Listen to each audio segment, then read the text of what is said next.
ဒီနေ့ကတော့တတိယအိမ်မှာပေါက်တဲ့တပီတီကိုရေဆေးပြီးတော့တလုံးချင်းခုထဲမှာပဲဖြစ်ပါတယ်ဒီတပီတီတွေကတော့တတိယအိမ်ရပေါ့နော်အိမ်ရပေါက်တာပဲဖြစ်ပါတယ်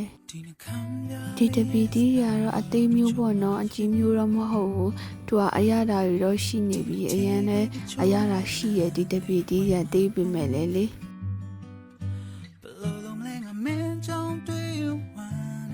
ဒါတော့တလုံးချင်းစီချွေထည့်နေပြီပေါ့နော်ပြီးရေစီးတော့မှာပါတတိယဒီဘလော့လေးကိုလည်းအပီးထိလိုက်ကြည့်ပေးကြပါအောင်နော်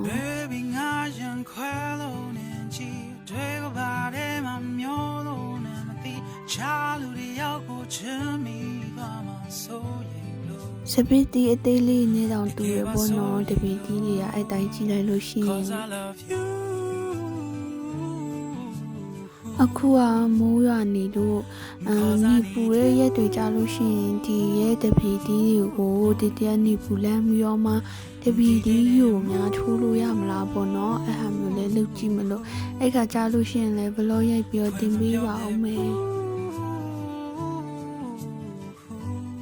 တပီတီတွေကတော်တော်လေးမဲ့နေပြီဒါပေမဲ့မမဲ့တဲ့အလုံးတွေလည်းရှိရဲ့သူကအဲ့လိုမျိုးနည်းနည်းဒီအယောင်လေးပုတ်ပုတ်ကလေးဖြစ်သွားမှမဲ့ရပါတော့အဲ့ထဲမှာဆိုလို့ရှိရင်အနီရောင်ရေးရေးလေးပါတယ်အဲ့ဟာဒီက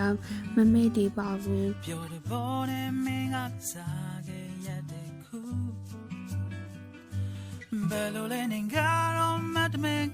ဒီတပီတီတွေကလေကြည့်ရင်ကျင်းနဲ့ brown sugar ထဲမှာပါတယ်ဘာပေတီတွေနဲ့တောင်တူလာတူပဲနော်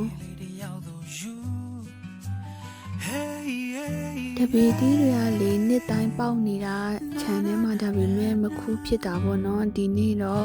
ခူးဖြစ်ပါတယ်ဒါဆိုရင်ဘလော့လေးကိုအပီးထိလိုက်ကြည့်ပေးကြပါအောင်နော်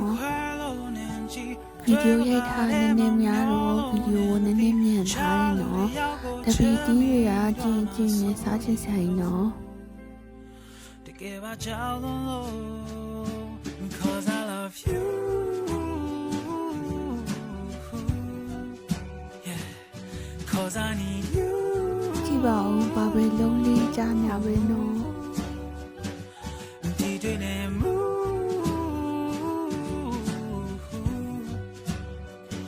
ဖွင့်မပြောပြဘူး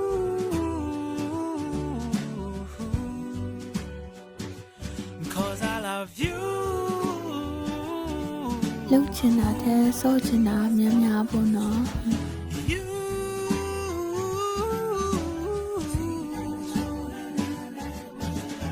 ဘလို့တွေခဏခဏရေစီးပြအနေတော့မှတပီကြီးကအရသာတွေတော့ထွက်ကုန်တယ်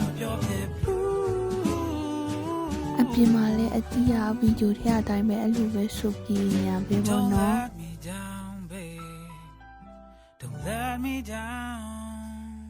ဒါဆိုရင်တော့ဒီနေ့ရဲ့ဘလော့လေးကဒီလောက်ပါပဲရှင်နောက်နေ့ကျရင်ဘာဘလော့လေးထပ်လာအောင်မလဲဆိုတာစောင့်ကြည့်ပေးကြပါဦးနော်ဘလော့လေးကိုစုံထိကြည့်ပေးရတဲ့အတွက်ကျေးဇူးအများကြီးတင်ပါတယ်